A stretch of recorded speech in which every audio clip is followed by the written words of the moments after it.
ఈ రోజే డౌన్లోడ్ చేయండి. మీ ఫేవరెట్ షోస్ చూడండి. దయచేసి ఈ గాయానికి మా అక్క పెళ్లికి ముడి పెట్టకండి. ప్లీజ్ అండి, మా అక్క తట్టుకోలేదండి. నా మాట వినండి. ప్లీజ్ అండి, ప్లీజ్ అండి, ప్లీజ్.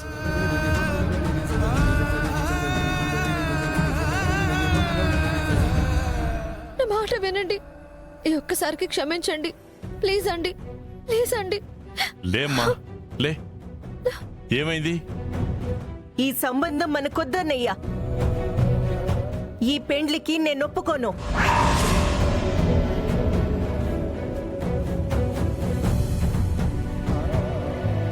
ఏమైందమ్మా? నిజంగా మాకేం తెలీదండి. దెబ్బ తగిలిందని కాలికి కట్టు కడుతున్నాను అంతే. వాళ్ళు అట్నే చెప్తారన్నా. మేమే చేశామని చెప్తారా ఏంది?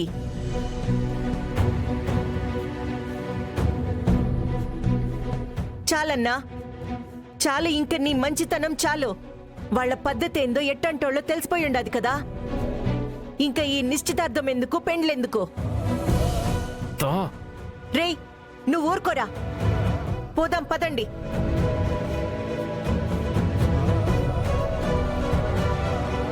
అయ్యో, అలా అనొద్దమ్మా. ఇలాంటి విషయాలకి పెళ్ళాపేస్తానంటే ఎలా? బంధువులందరూ వచ్చి కూర్చున్నారు. నిశ్చితార్థం అనుకున్నాం. ఇప్పుడు మీరిలాంటి మాటలు మాట్లాడితే ఎలాగండి? మా వాళ్ళ నెత్తురు కండ్లు చూసినా కూడా పర్లేదు, మీరు ఏం చేసినా పర్లేదని తలదించుకోవాలనా? ఇప్పుడే ఇంత చేసినది, రేపు మా ఇంటికొచ్చినాక నా అల్లుణ్ణి ఈ పిల్ల ఏమీ చేయదని నమ్మకం ఏ ఉండాది?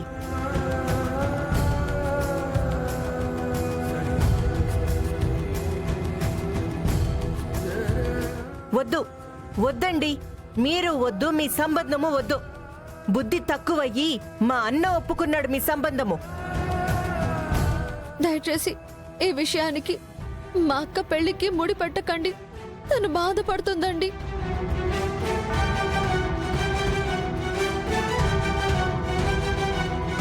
మీకు మేమంటేనే ఇష్టం లేదు. ముఖ్యంగా మా చిరుబావంటే అస్సలు పడదు మీకు.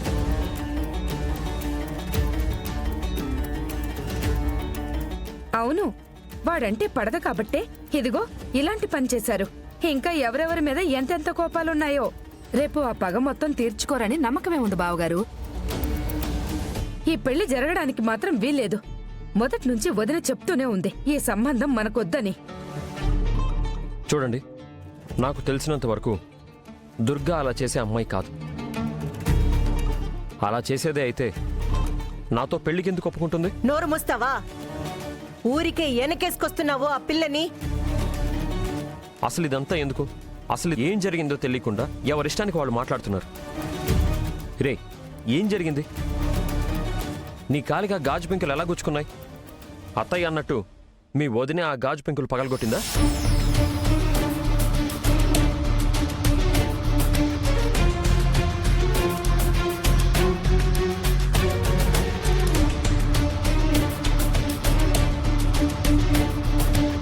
చెప్పరా. చెప్పేస్తాడో ఏమో. లేదన్నా, వదినకు దాహంగా ఉండదని వాటర్ తీసుకెళ్ళిస్తా ఉంటే చేయి జారి కింద పడిపోయి ఉండదు. నేను చూసుకోకుండా కాలు వేసి ఉన్నాను. రక్తం చూసి తట్టుకోలేక పాపం విజయశాంతి వచ్చి కట్టు కడుతూ ఉండదు.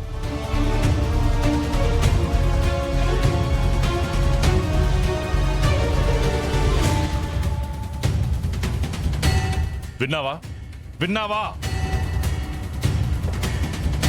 ఎవరు చేసిన తప్పుని ఎవరి మీద వేస్తున్నారు? నీ అల్లుడు చేసిన తప్పుని వాళ్ళ మీద మోపాలా?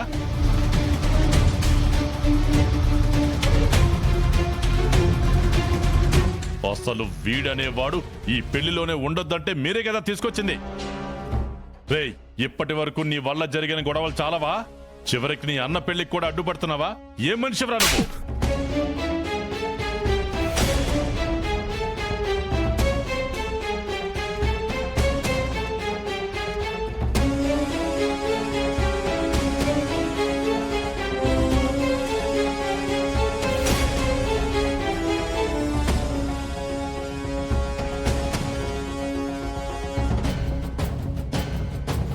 వీడు చేసిన పనికి వీడే గాయపడ్డాడు. పాపం అమాయకురాలైన ఆ పెళ్లి కూతుర్ని నానా మాటలు అనిపించారు. ఇప్పటికైనా నిజమేంటో అర్థమైంది కదా. అవకాశం దొరికితే చాలు చీటికి మాటకి సూటిపోటి మాటలతో వాళ్ళని ఎలా బాధ పెట్టాలని చూస్తున్నారు.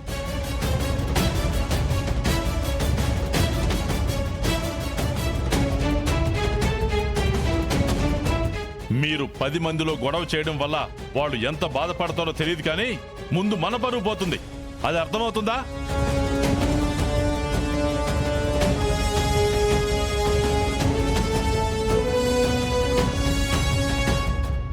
చేసిన ఘనకార్యం చాలు. వీడు నా కంటికి కనిపించడానికి వీల్లేదు. ఇంకా చూస్తారేంటి? పదండి మంటపానికి. పదరా. చిరు,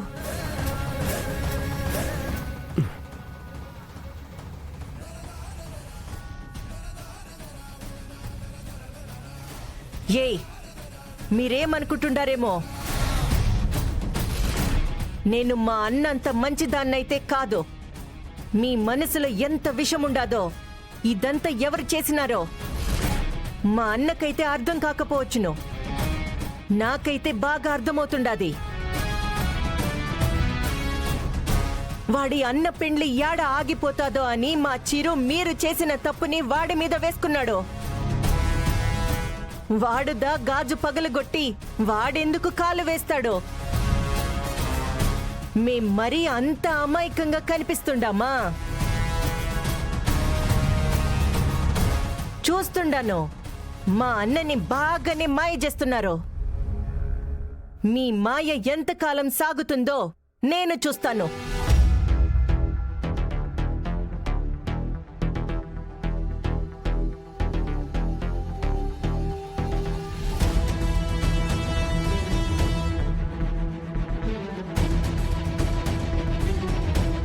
రే, ఎందుకురా నాన్నకి నచ్చని పనులన్నీ చేసి దెబ్బలు తింటావు?